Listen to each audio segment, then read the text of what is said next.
Assalamualaikum warahmatullahi wabarakatuh. Sebelumnya, perkenalkan nama saya Putri Dwi Jayanti dengan NIM 20032110007 dari kelas Agribisnis A Universitas Trunojoyo Madura.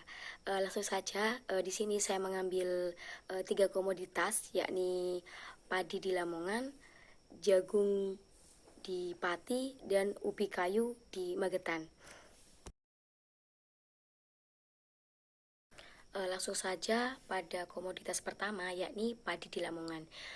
Untuk permasalahan yang dihadapi oleh para petani, yakni pengendalian hama tikus, yang dimana pada tahun 2018 Lamongan mengalami kemosrotan pada hasil komoditas padi, yang dimana disebabkan oleh hama tikus, dan itu hampir seluruh petani mengeluh tentang hama tikus. Dan untuk kebijakan dari pemerintah, untuk setiap sawah milik petani disediakan rumah burung hantu, yang dimana burung hantu akan memakan tikus, dan perlu diketahui burung hantu di setiap harinya bisa memakan 3-4 tikus untuk satu burungnya. Dan untuk kebijakan yang kedua, pemerintah melarang keras memburu dan membunuh ular sawah, karena ular sawah juga termasuk mengurangi hama tikus.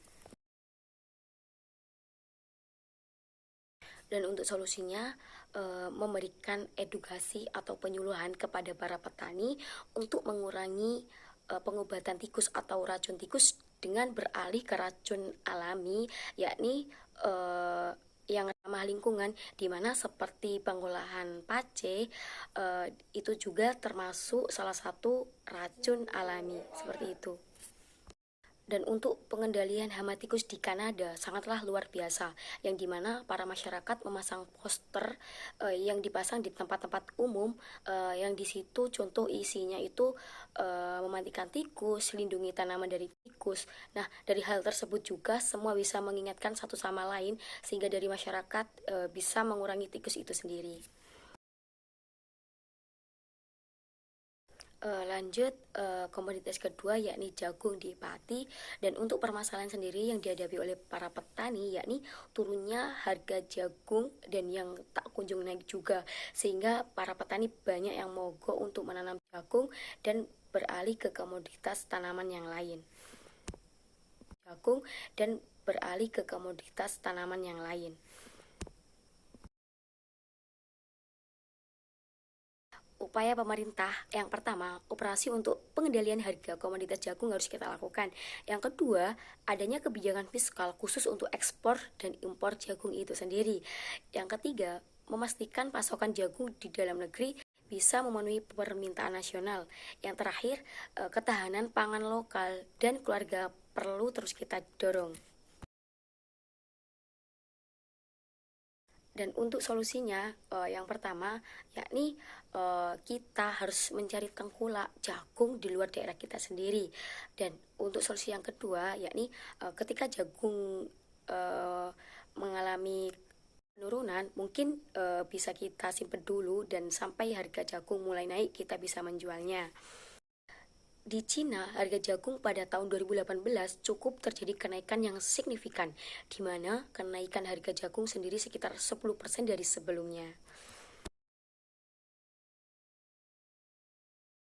Oke, lanjut, komoditas yang ketiga, yakni ubi kayu di Magetan.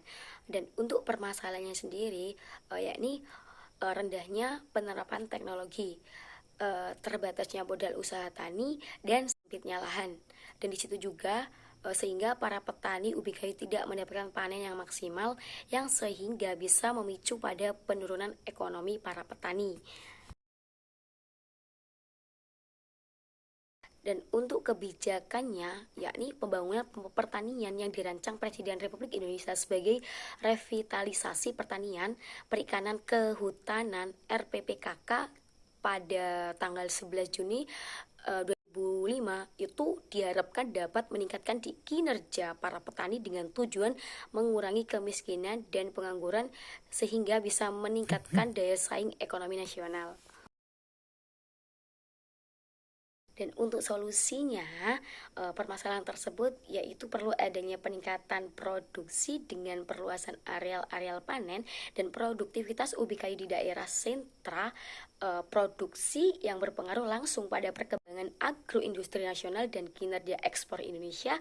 Lalu perlunya dilakukan pengajian teknologi di tingkat usaha tani dan pasca panen, terutama pengolahan yang sesuai dengan sumber daya lokal serta teknologi pasca panen yang sesuai dengan kemampuan penugasan oleh Petano untuk masyarakat pedesaan.